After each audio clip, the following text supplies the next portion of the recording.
O Senhor esteja convosco. Ele está no meio de nós. Proclamação do Evangelho de Jesus Cristo segundo Marcos. Glória a vós, Senhor.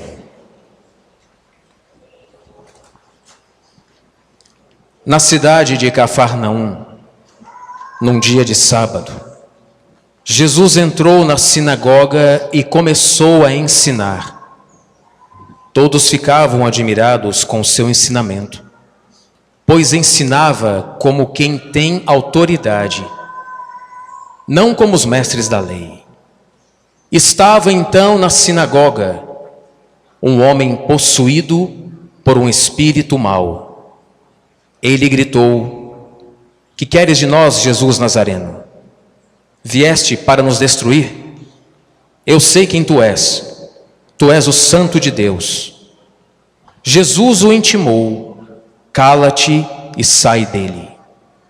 Então o espírito mau sacudiu o homem com violência, deu um grande grito e saiu.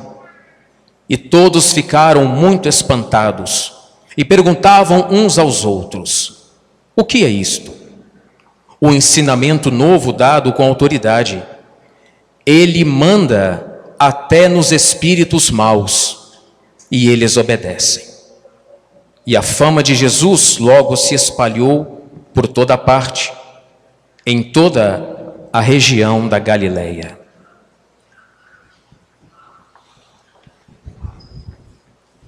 Palavra da salvação. Glória a vós, Senhor.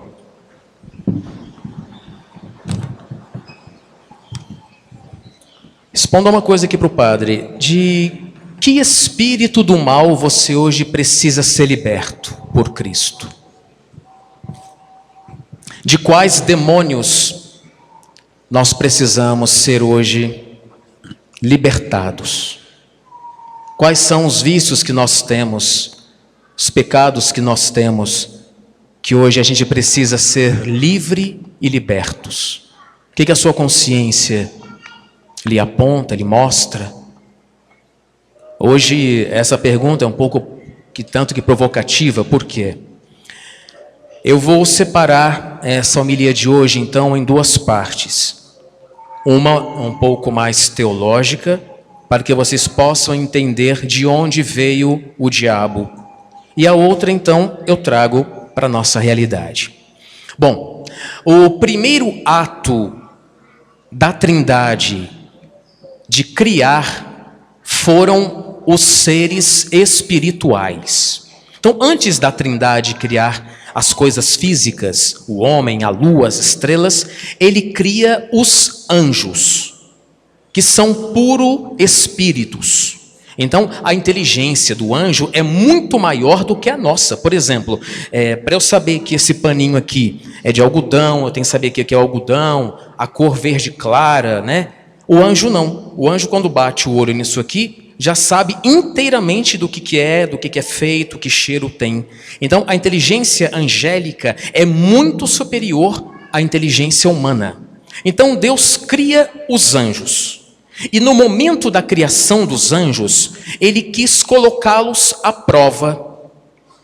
Isso que eu vou falar para vocês agora, eu tirei dos ensinamentos de Santo Tomás de Aquino, doutor angélico da igreja.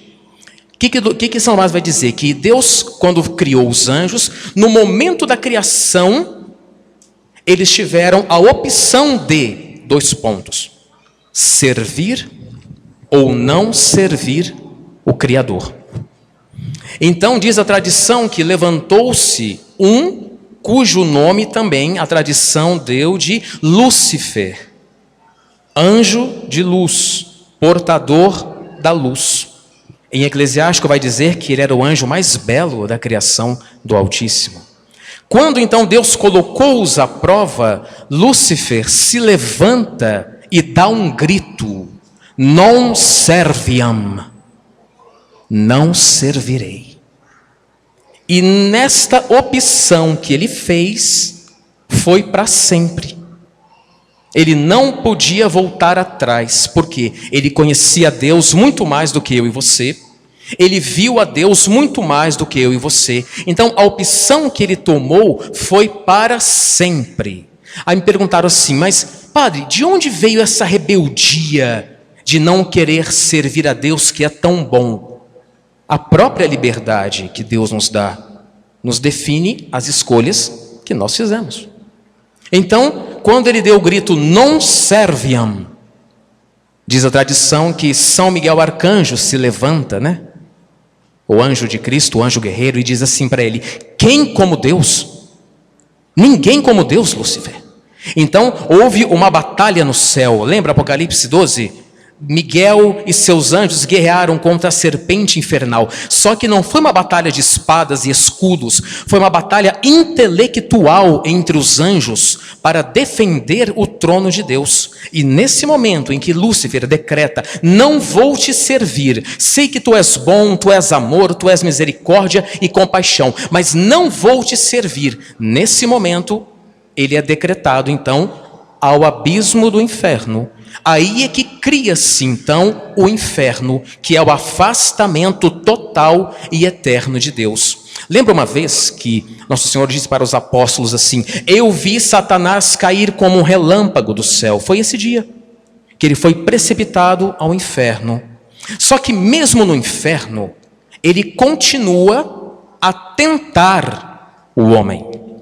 Vamos um pouquinho lá em Gênesis. Coma. Quando vocês comerem, os seus olhos se abrirão e vocês serão maiores do que Deus. Uma outra passagem que o demônio também aparece, lembra, quem aqui já leu o livro de Tobias inteiro? Alguém já leu inteiro? Tobias? Não? Ah, tá. Então, livro de Tobias, depois vocês vão ler então. O que diz Tobias? Tobias foi para uma jornada acertar umas contas para o pai, e no meio dessa jornada ele encontra o arcanjo Rafael, só que, claro, transparecido de homem, e fala assim para ele, eu vou te acompanhar. Tá bom. E eles chegam numa cidade chamada Medina, e lá tinha uma mulher chamada Raguel, que todas as vezes que ia se casar, na noite de núpcias, um demônio chamado Asmodeu matava os maridos dela. E aí, Tobias sabia já da fama, mas Tobias se apaixona por ela.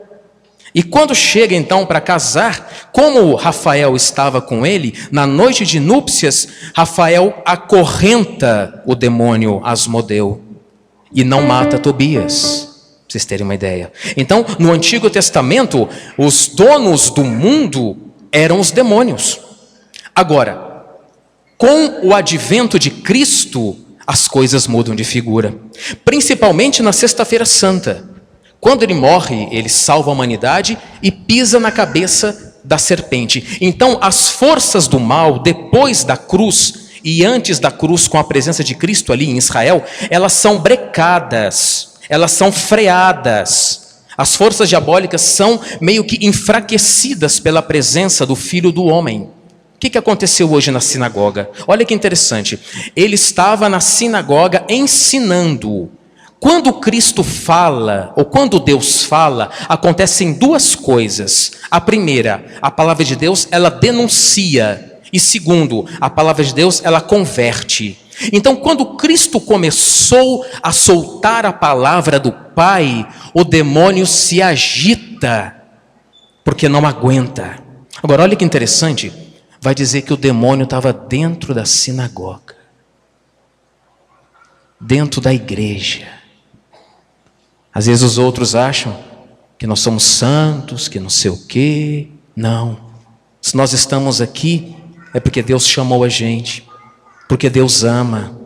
Eu dizia na homilia de manhã, se eu não tivesse aqui na igreja, se você não tivesse, nós seríamos piores.